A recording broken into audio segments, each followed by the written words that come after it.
Started, I'd like to acknowledge that Titan Arts and Humanities resides on the ancestral, traditional, and contemporary lands of the Confederated Tribes and Bands of the Yakima Nation. Titan Arts and Humanities values all relationships that reinforce our commitment to art as a powerful tool for equity and diversity. In recognizing the history and respecting the sovereignty of Washington's Indian nations, Titan Arts and Humanities recognizes and honors these First People and their significant role today in stewarding these lands as they continue to honor and uphold their ancient heritage. I'd like to thank our staff. We've got Rosie Saldana out here, Dominique Guijarro, and also the Crearte staff, many hands who get this room ready for you every month, and definitely Keith Alholm, who has been live streaming our events, and Jen Alholm and Jill Callahan who put together this wonderful meal for us. Can we give them a round of applause?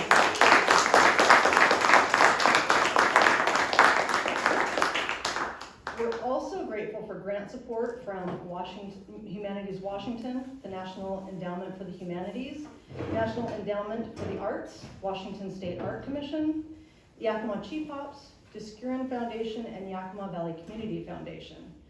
And of course, I'd like to give a shout out to our community partners, Inklings Bookstore, Fiesta Foods, Cowiche Harvest Foods, Solberg Durrett and Associates, soon to be Solberg Peralta, Yakima Coffee House Poets, and our many gracious individual donors that make these evenings happen. And while fuel is a free event, I do encourage you to please throw some money in the donation jar if you have means to do so. While it is free, we do want to make sure that we can provide for those who cannot afford poetry, because poetry should be attainable by anyone, no matter of means. And with that, for those, I see a few new faces tonight, so if you need to use the restroom, it is around the corner. It is an old gas station. So just wander around out the door to the left and around to the left again. And then finally, the reason we're here is for our featured poet, Ricardo Ruiz. Ricardo is a multi-dimensional writer of poetry and prose, the son of potato factory workers. Ricardo hails from Othello, Washington.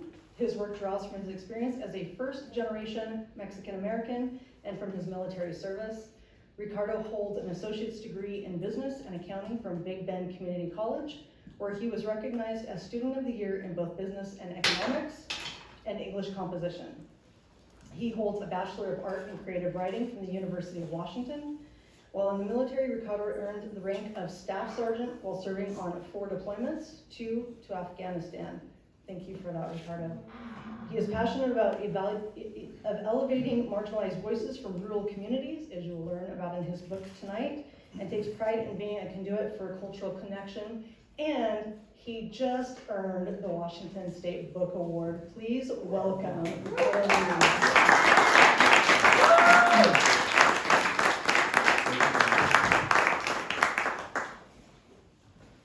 All right, let's give a round of applause again for this amazing meal and those who made it live.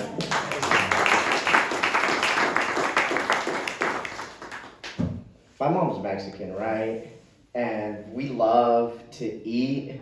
We love to be loud as we eat and talk and just be in community. So go make sure you eat the food. If you want seconds, get up and grab it. Like, chill, relax, enjoy, and really just be happy. So tonight, so I'm reading from my book, We Had Our Reasons, right? It's a project that took about 1.5 years going interviewing friends and family who migrated from Mexico to Eastern Washington. My parents ended up in Othello. Some storytellers ended up in Ephrata, one in Prosser, some in the Tri-Cities, taking all these interviews of the older generation, then the younger generation, both dreamers and I was born here, I'm first gen, taking all these interviews, distilling them down into, well, transcribing them. Many were done in Spanish, so from Spanish to English, English to Spanish, then taking those transcriptions, distilling them down in poetry, to tell kind of the intergenerational story of migration through poetic verse now. All these poems were written in collaboration with the storytellers, but tonight we're going to read this a little differently. So the way I usually read is I'll just go and pick out some poems that I like and that I'm feeling to that day, and I'll read and I'll share a couple stories. Today, I want to do something that I've only ever done one time, but I was having a conversation with somebody and it really had me thinking on this topic. So there's many different voices in the collection, and today we're gonna follow one voice and his story through poetry, and that is my friend Centavo. So this first poem is entitled "I'm the Man of the House." My brother and I would ride my bike to the cornfields when I was 5. He was 4. His hands, soft and fresh, started bleeding from the machete, and I yelled at him to finish the line. He didn't know what was going on. I took him home on my bike. He cried, bleeding, riding on the frame, blood dripping to the ground. I just go to work every day, every day, every day. We were hungry, and I didn't have no food. I was an American kid out there in Mexico, living in the ghetto, working for $2 a day. So I started doing bad stuff.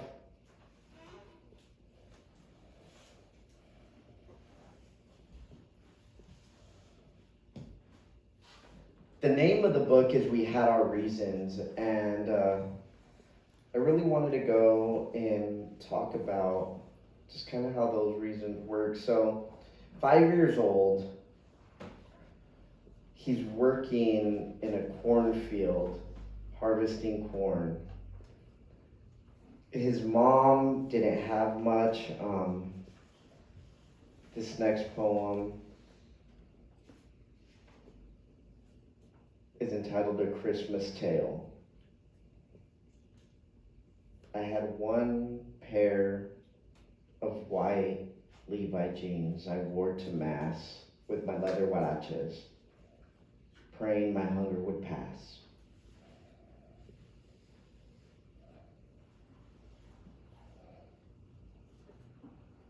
Tenía unos jeans Levi's blancos que llevaba a la misa con mis huaraches de cuero rezando para que se pasara el hambre. To go and be that young and to be thinking that, man, I'm hungry. To have one pair of jeans that you would wear on Sundays to mass because that's the expectation. It's a hard way to grow up. So, Centavo was just trying to survive, right? Working in the fields. The other thing he would do is he would go and get the little boxes of chicles, and he would go out and he would sell them on the street. Little kid trying to sell packs of gum, one at a time, to try to make some money. This next poem is entitled Chicles to Bud. The drug dealers from outside of town of Tequila found me as I stopped at their window, selling packs of chicles, hustling what I could. Un chicle, un peso, 7 years old, trying to get money. I was hired to harvest the bud, cutting and trimming the leaf. They paid good. I stayed 3 months in the forest, harvesting for 5,000 pesos. The first time my mom knew where I went, she cried and hugged me, asked me not to go away again. I opened the fridge to 1 slice of ham and 2 eggs. I gave all the money to my mom. the biggest stacks her friends had seen, and converted myself to a drug dealer. They would come and get me, my backpack full, and it wasn't just weed anymore. I moved other shit. 10,000 pesos for one trip. I didn't know what I had. I didn't know what I was doing. I just knew my family could eat, and I was the provider.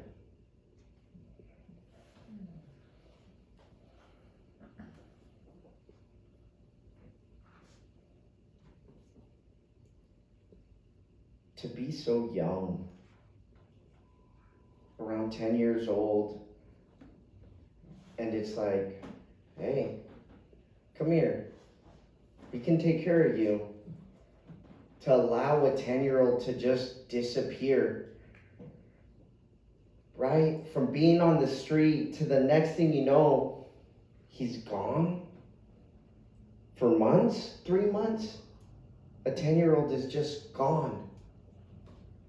And he comes back, returned to his family, and a mom cries. And he goes to open the fridge, and there's nothing in it. Where the drug dealers at the time were taking care of him. Is that what we call it? Harvesting? Going out, being in the forest, bailing, packing. But they fed him and clothed him. He had some money in his pocket, and when you have nothing, it's something that you can go and finally hold on to. So then when you're asked again to go, it's like, oh, I'll go. Mom, I'm going. 10 years old making this decision, and then you're asked to put a backpack on and go from Tequila up towards the border. Just take a backpack on a bike. Just take a backpack on a bus. That's all you have to do. And we'll give you 10,000 pesos. That's it. Your mom can eat. You can go and get something for your brother. This continued for my friend.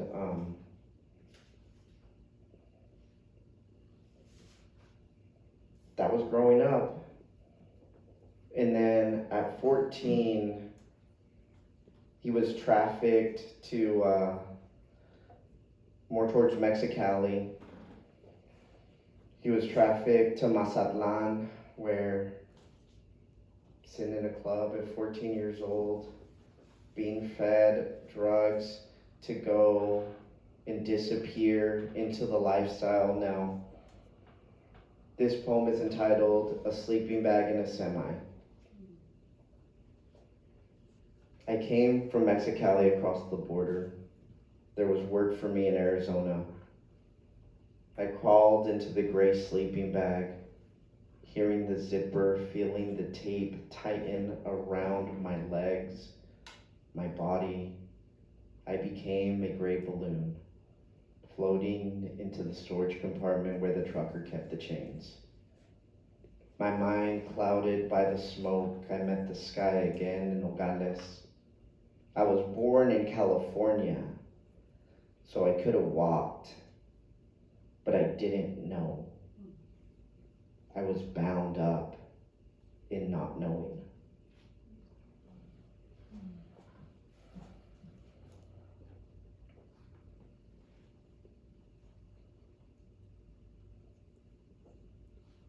At 14, he was taken to Mexicali and fed drugs in Mazatlan.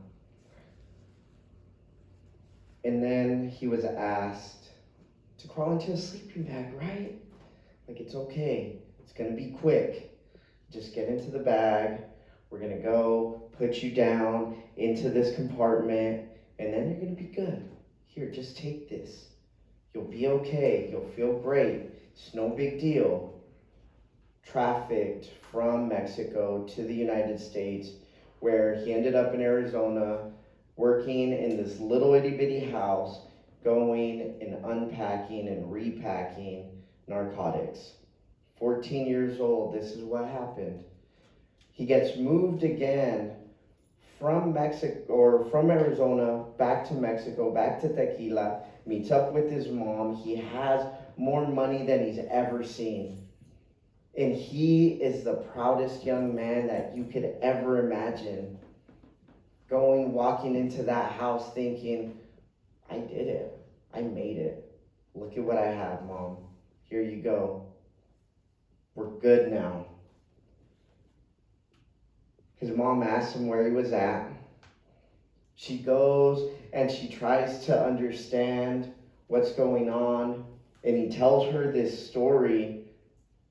And part of her starts to laugh. She's like, why'd you go into the compartment of the truck? Like, you're an American citizen. You could just walk across the border.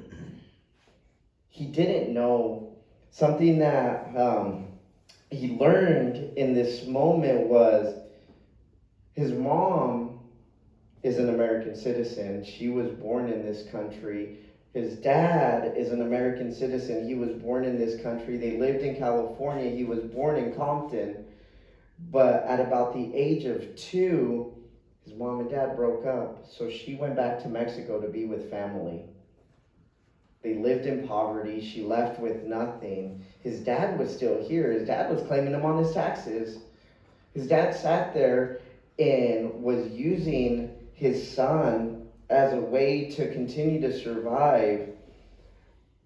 And he was in Mexico just trying to survive himself. His is a different story than many in the book because it's more of a story of reverse migration, right? We hear about these stories of people wanting to come from Mexico, from South America to the United States. This book is entitled We Had Our Reasons, to try to go and restore humanity from that big title and overarching sentiment that is immigration, to go and restore that, hey, this is people making decisions, going through life. He learns this at 14,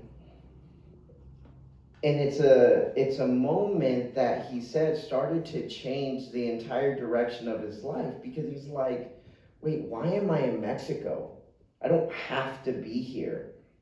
I don't have to live this way. Why don't I go live with my dad? He goes, tries to get a hold of his dad, and it doesn't happen.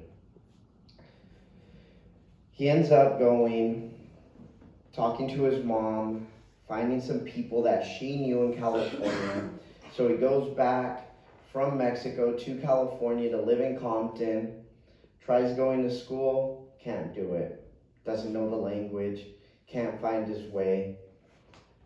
But now, he's just a troubled youth on the streets of California.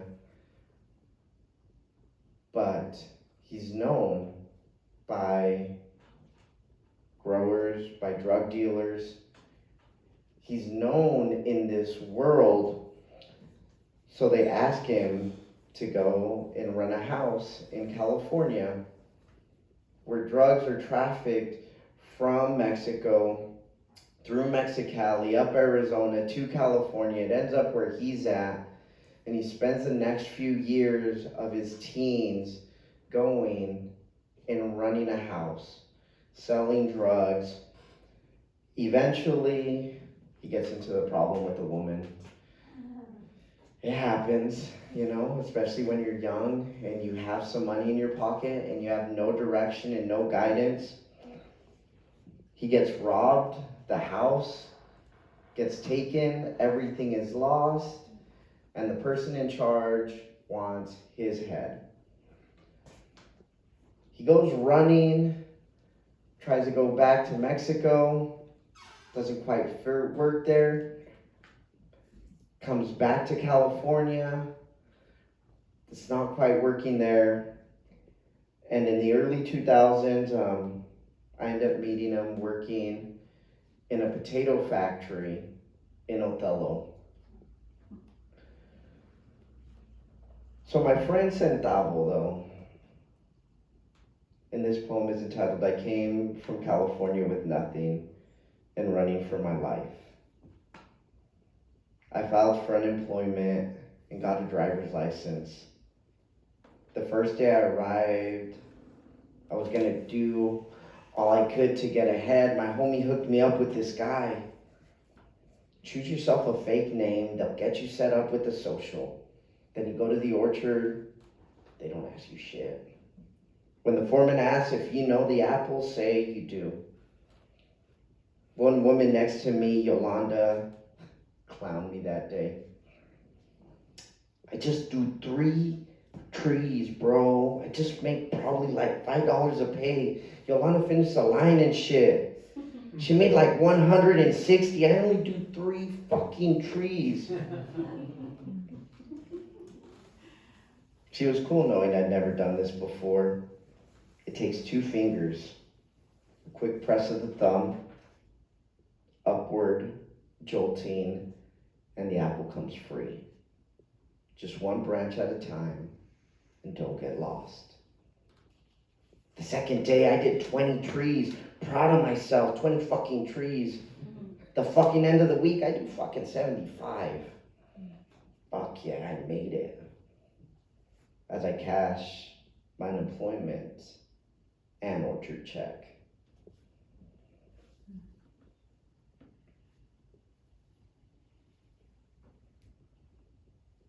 He had papers, right? He didn't need a Mika. He didn't need to go this route.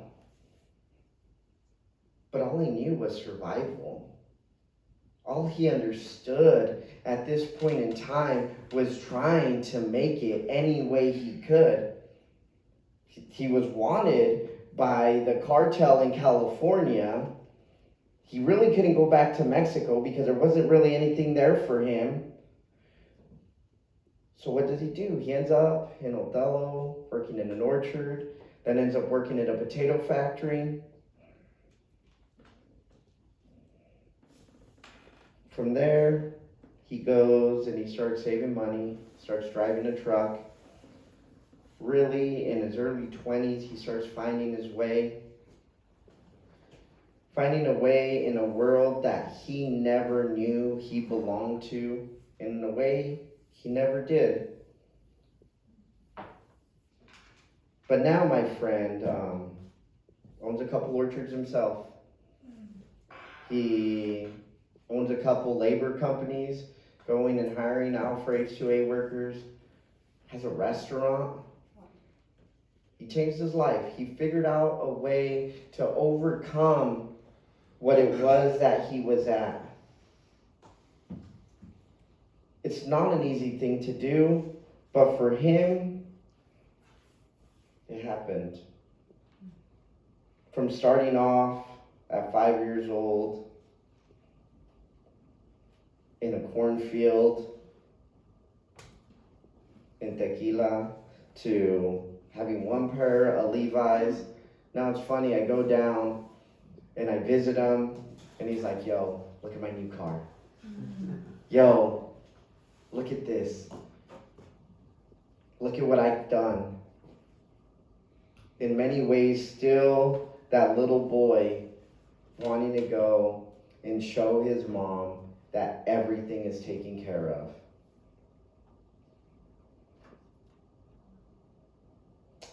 I wanted to go and read another story. I'm not going to be able to get through all of them because I want to have time to just hang out and talk, but we're going to read 2 poems, and I'm going to try to do it as quick as I can. So this one is entitled Bus Ride in Indio. It's from my friend Patty. Checkpoint, immigration, inspection. We were removed and taken to the station. I'd been in the country a couple of days. I was hungry, sitting on the floor. My dad was a resident, so we were not deported. He paid the fine. We were released with court documents. La pizca terminó. We moved to work. There was no change of address, no mail forwarding. We didn't get the letter. In court, a judge filled in the form. Name, Patty. Status, immediate deportation. Age,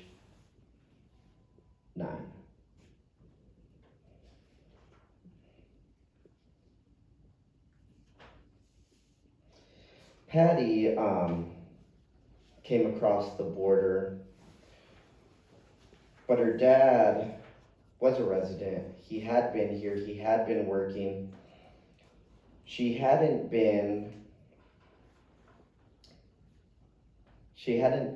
taken care of the paperwork on the front end, right? Her dad, though, he had been here for a couple years. I think the last time she had lived with her dad, if I remember correctly, she was 2. So for 7 years, he had been working in the United States, legally sending money back to the family to take care of the family. And he wants to go and bring his wife and bring his daughter back. Now that he's a little established, right? Restore the family unit, get together.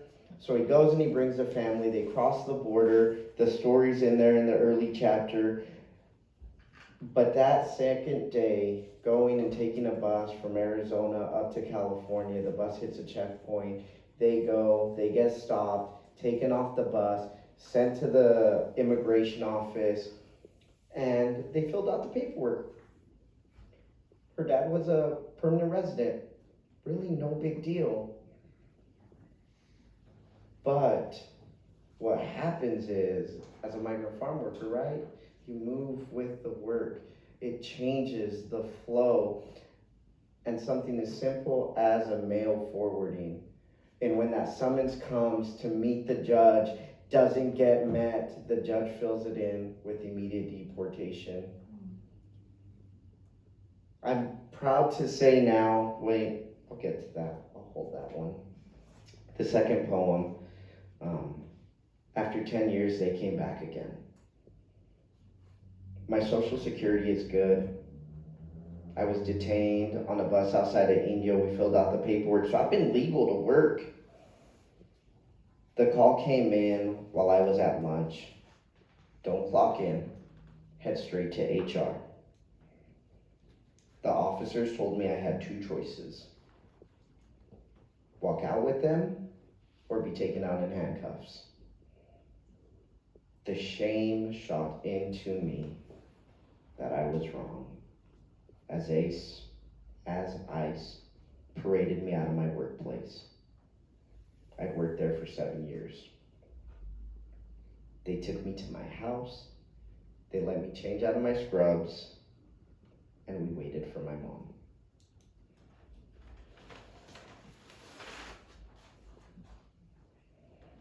Patty was legal, right? She was legal. She had a valid social security to work, had never in her life gotten in trouble, never got a speeding ticket, nothing. But because of what happened to her on a bus at the age of 9, and that judge later on going and signing an order for immediate deportation, ICE went and pulled her out of her work. She was working as a CNA and took her off, took her home, waited for her mom because her mom was in the same situation, took her to Tacoma and processed her through the ICE facility, put her on her plane, and sent her to Mexico. A place she hadn't been since she was 9. They sent her to Tijuana, where she's not even from, where there's no family. She had to work to go see her family. She had a husband. She had a mortgage. She had a car note. Now I'm proud to say, early last year, Patty was able to go and get a good lawyer and work through the process. And this issue has been taken care of. She is now a full U.S. citizen. But there were many years of worry, 4 deportations in the middle, a marriage ruined, all because of something that happened at the age of 9.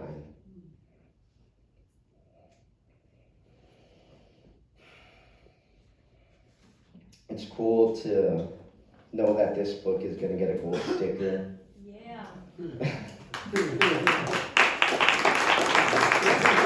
It really is, right? It's cool to know it's going to get a gold sticker, but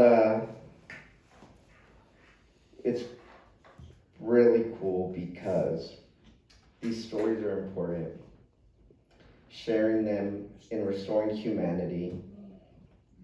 So, my kids whose grandparents came, who don't speak a lot of Spanish, who won't understand the true sacrifices that were made for the opportunities that they have, that they can know a little bit of where they come from.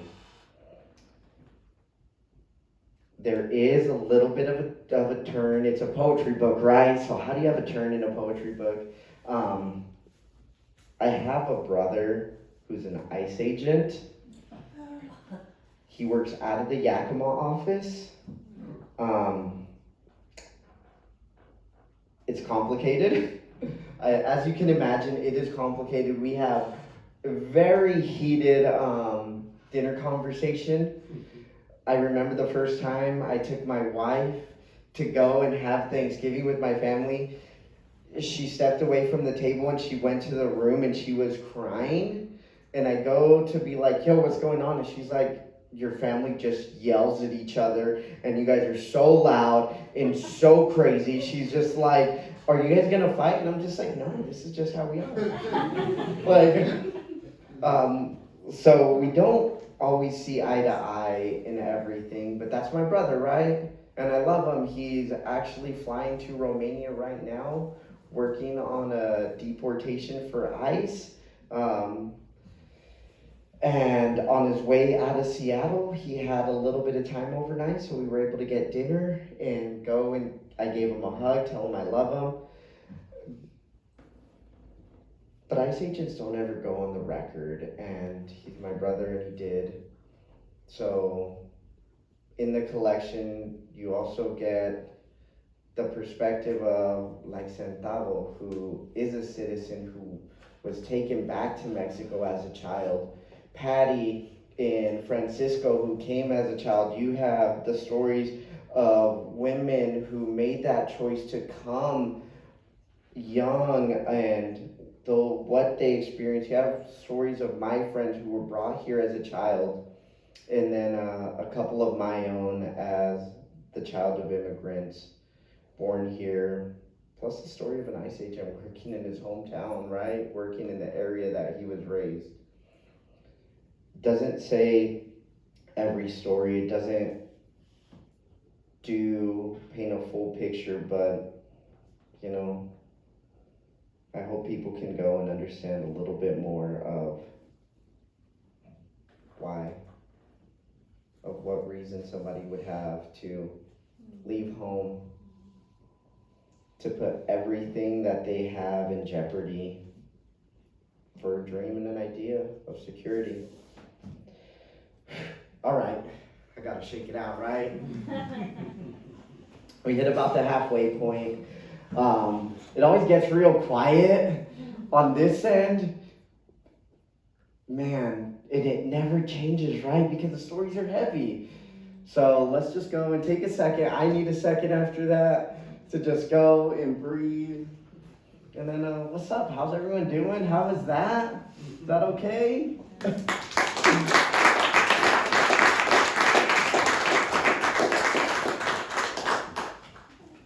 So we have about 25 minutes left, and I just like to go and open some time to actually go and sit and chat. Say what's up. Do y'all have any questions? Like, how are you guys? Yes. Que linda, right? Yes, que linda. I've heard a lot of stories about the the Mexican. Yeah, you live in Tieton, right? Like we're sure. I live Yakima. Well, yeah, but you're surrounded by orchards, so Yes. of course. Yes, but I lived in Mexico for a while, so I could see there. But you have just shown me for the first time in my life the full reality. Like what you said, that everything turns on just this dime, and you go from having hope to having nothing. And I don't know how you get up every day and how you laugh. you have a sense of humor and you have a sense of connecting to other people. I think that's miraculous. And it's just, Well, thank you for telling, at first I was embarrassed because we weren't applauding. And then I realized we were into this voyage with you, and it was just, I was sitting here trying to think, how much was it a centavo that you talked about, that the child got 25 centavos for? well, centavos is the name that he chose because, we changed the name to protect the innocent. And that's, when I asked him, I'm just like, yo, so I'm not putting your name in the book. And he's just like, are you sure? And I'm just like, yeah, I'm making that one for you. And I was like, what do you want me to call you? And he goes and he's just like, why don't you just call me Centavo? That's cool. And I was like, all right, like, it's fitting. So. But in reality, how much is a centavo? 25 cents? No, it's a name. Well, no, a centavo is the word for cent. Yeah, Cent. a cent. Yeah, So 1 cent. yeah, direct translation is cent. So 100 of the peso. Yeah, CENT, not cent. How did you come to poetry? Like, can you tell us your origin story? So I'm actually really new as a poet in the grand scheme of things. Okay, so for me, a little bit about my story. I was born in Othello. My parents migrated from Mexico in '72. They worked in the orchard. I showed up on the scene in '85 like, yo, what's up? I was a surprise. My parents already had 2 kids. Like, my brothers are 10 years and 8 years older than me. So that wasn't planned. I just kind of show up to ruin the party. Well, my parents were migrant farm workers when they got here. They ended up getting their citizenship. My mom got her citizenship in '83. So somewhere along the line, they became legal permanent residents in the mid-'70s. So they started working in the potato factory. But I remember as a kid, like, we would still go on the weekends and work in the orchards. My parents would work during the week in the factory. Weekends we would go and be out in the orchard because they're trying to survive, right? They're trying to make it. They want a home and a car and just that security. Well, I never quite found my place in the world, right? I didn't speak English in elementary school. I started learning English in kindergarten. I never felt comfortable. I never really found my community and space. My parents were working all the time to try to provide, so I was just out in the street running around with the knuckleheads. I ended up getting into a lot of trouble, got kicked out of high school, and I had no purpose and direction. I spent some time in jail, and I ended up joining the military, which really did change my life. I became a man, right? I had a young family. I had a teenage pregnancy, so a daughter and a son on the way. And there I really learned about myself. Fast forward, I did pretty good in the Army, started to figure out who I was, went to Afghanistan a couple times, went to the Balkans in 2014, when Russia invaded Crimea, went to Dubai to go do some cool stuff there. But I had hit the point in my career as a service member where my career was well on its track for retirement, but I wasn't having the personal growth that I wanted to. And about 2014, I made the decision that I was going to transition out of the military.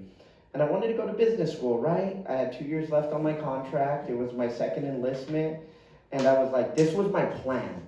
2014, I talked to my mentor and I was like, ooh, I want to get out of the Army. He's just like, you have a great career path. He's like, if you give that up, you have to go and make enough money to offset the retirement that you're going to be losing.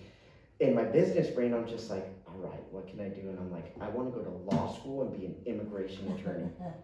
2016, I get out of the Army, April 1st. September, I'm starting at Big Bend Community College because I have the GI Bill. My mentor, amazing person, is like, yo, start at the community college. It's $5,000 a year.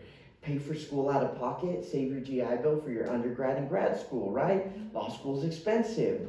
I started the community college. Well, from April to September, I started losing my mind. You guys laugh, but I really did. Without the Army, without the structure, I lost all my identity. I had no idea who I was outside that uniform.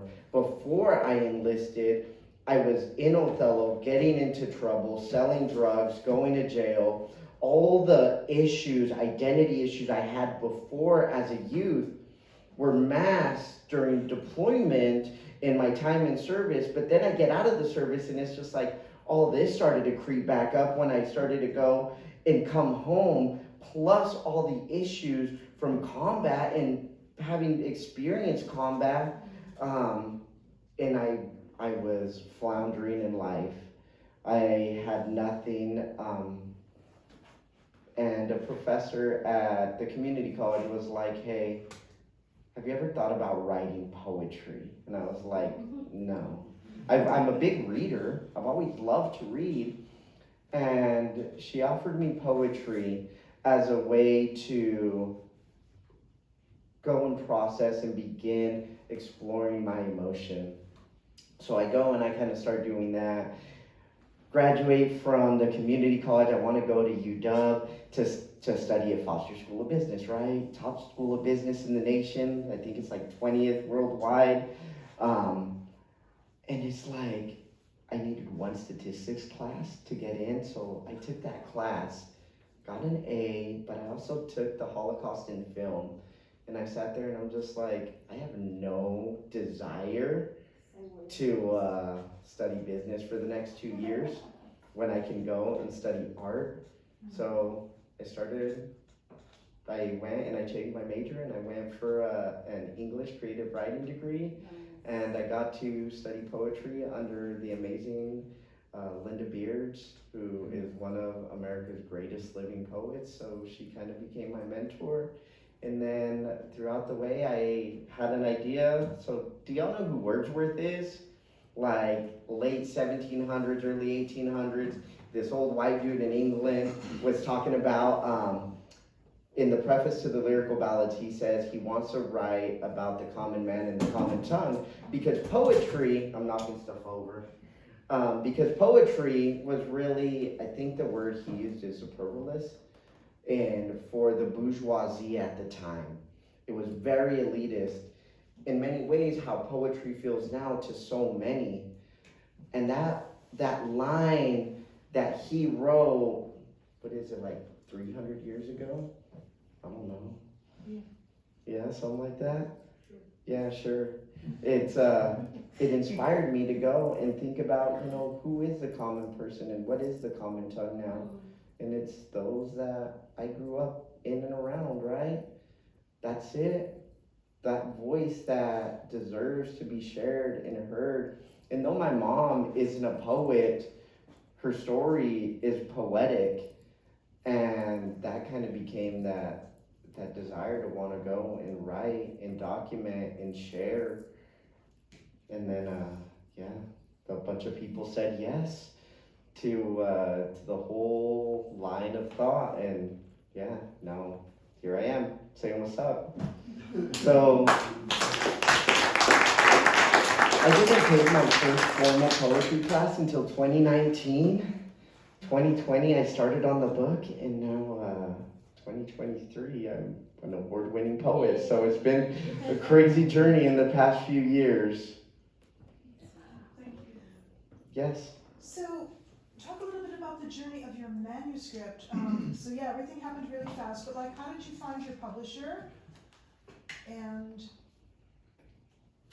how did you, like you said, it took a year to interview everybody for the book and everything, but this is your only project and you were focused on that one the whole time, and then everything just fell into place for you?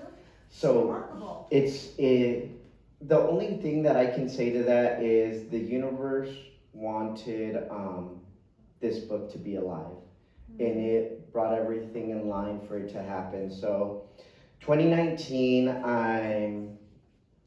it's 2020, I'm getting ready to finish up at UW. I was taking this class of classical poetics is what I was working on for my degree, but I was also taking a heritage language class, really exploring identity through language, which the classical poetry work in this language class was inspiring me to go and really look into this project. And what I needed was a 400 level poetry class to capstone my degree plan. UW, because it was the pandemic and everything was online, was only offering one 400 level poetry class, and it didn't fit what I was trying to do with my degree plan. So I found a random professor who I was like, yo, will you supervise an independent study? Because this is what I want to do. And she sat there and she's just like, that sounds wild. Sure, like, I'll take that on. So she goes and we spend the next 4 months, I'm doing readings, I'm doing research, I'm trying to understand what documentary poetics would look like, because from our research, there's only been a couple books that have truly been written within this format.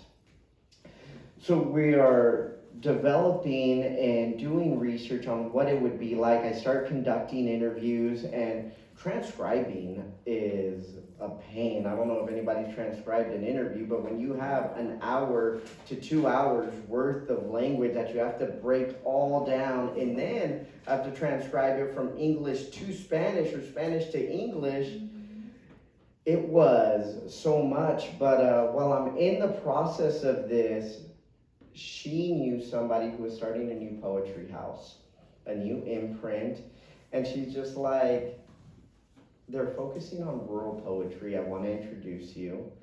And she makes an introduction. I go to a lunch meeting, and I didn't have any poems developed at that point in time. All I had was transcripts of interviews and pieces that I felt poetic that I would create poetry from. The owner of the imprint read my interviews, and he sat there and he's just like, I believe in what you're doing. I believe in you. And he's just like, and from my experiences, soldiers end up getting done what they say they're gonna do. He's like, when you graduate, I'm gonna cut you a check and we're gonna publish your book. Wow.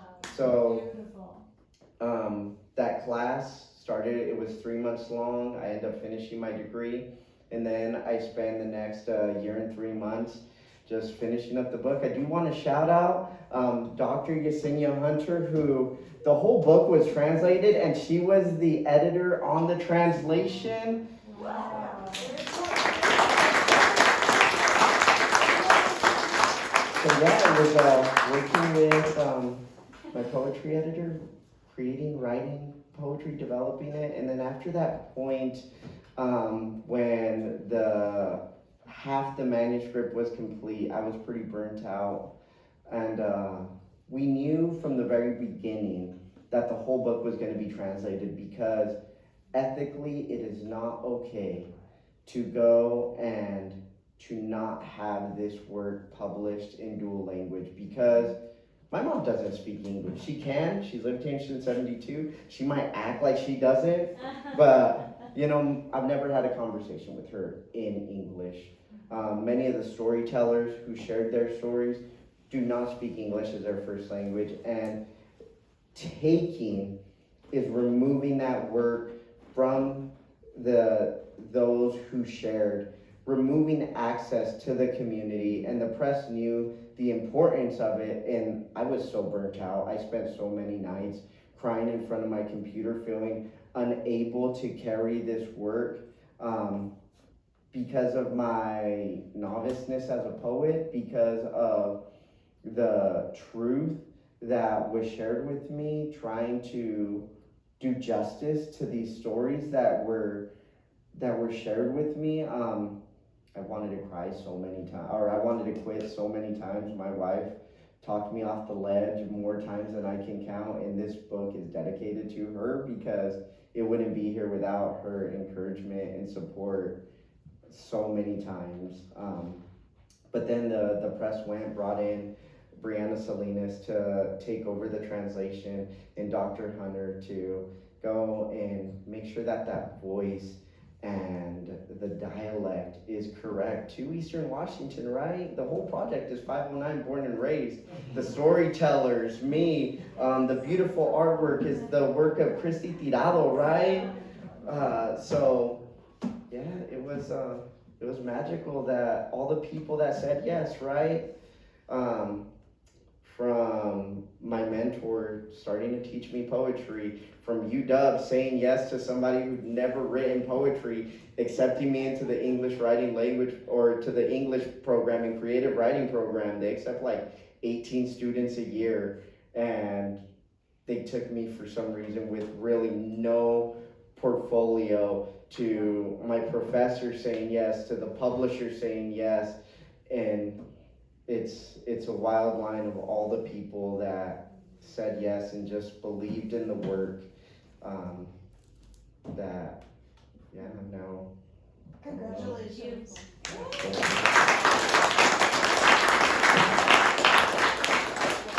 All right, we got 5 minutes left, so I'll do 2 more questions. Yo, what's up? So, these stories are so deep and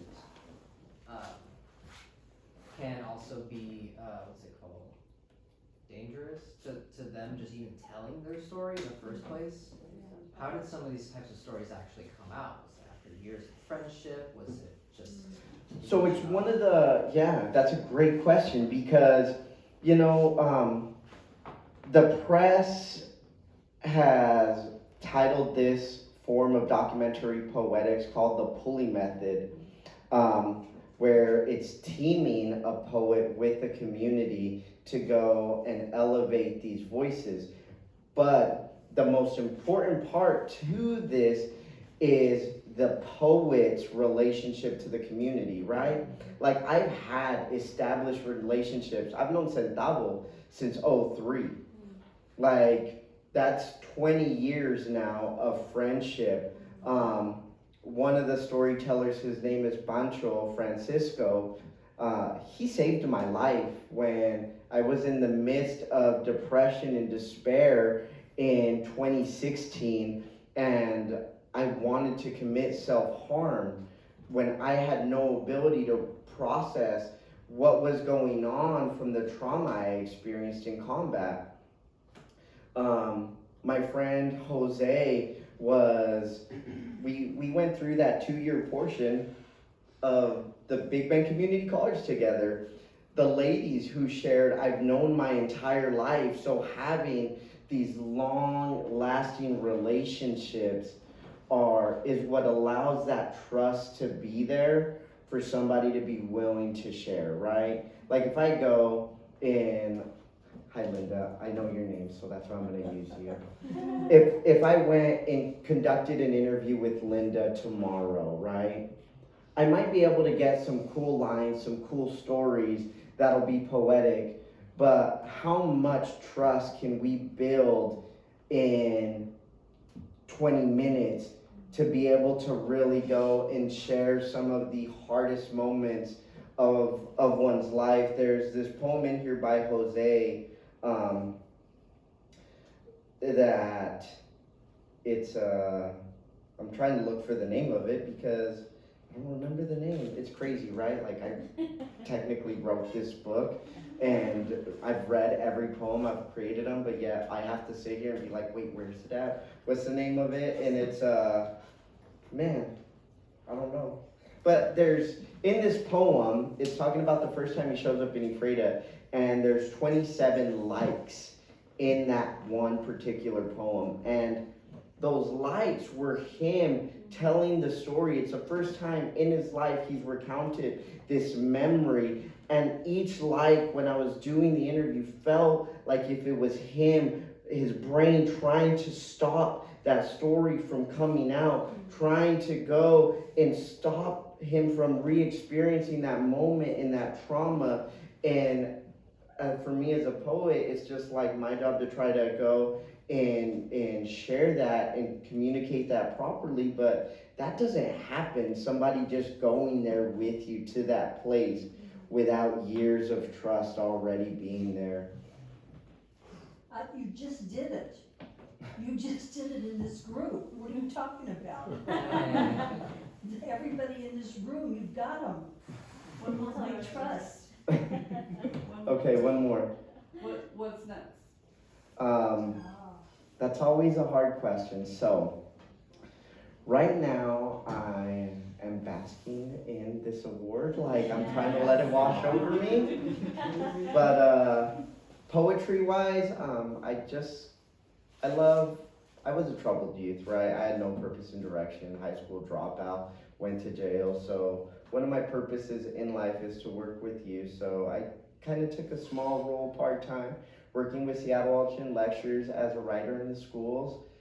If you don't know about that program, check it out. They do great work, so I'm excited to partner with them, and I want to continue developing my craft as a poet. I have 2 years left of my GI Bill, so why not go and get the government to continue paying to make me the best artist that I can be? So I'm actually currently applying. I've received a few acceptance letters, so my wife and I will be choosing where I'll be going for my master's to continue developing my craft. And then kind of on that is I have 4 different book ideas.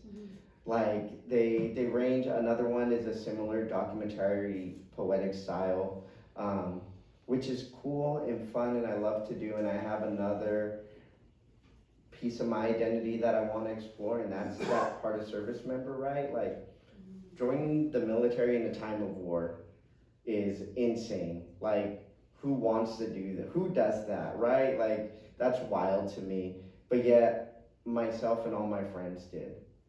We experienced combat, which has transformed us in the moment, but now, you know, it's been my last combat deployment was 2014, so almost 10 years since those experiences, but yet I still see a therapist every 2 weeks to deal with it. So it's like the differences in how these moments affected all of us.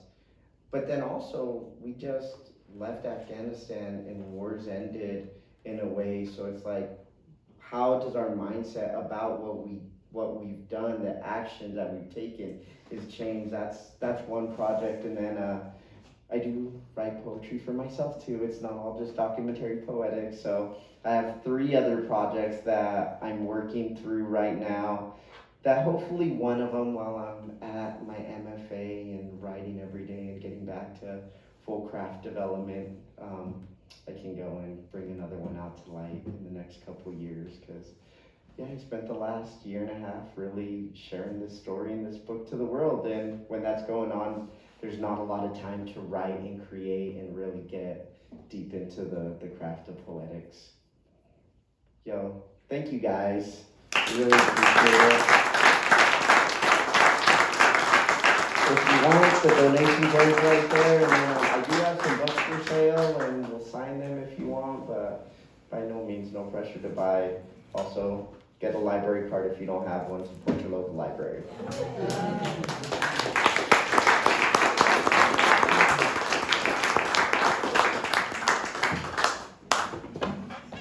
Thank you, Ricardo. Thank you for sharing your soul and your work with us. It means a lot. And power to 509. Can we give Ricardo one more round of applause, please?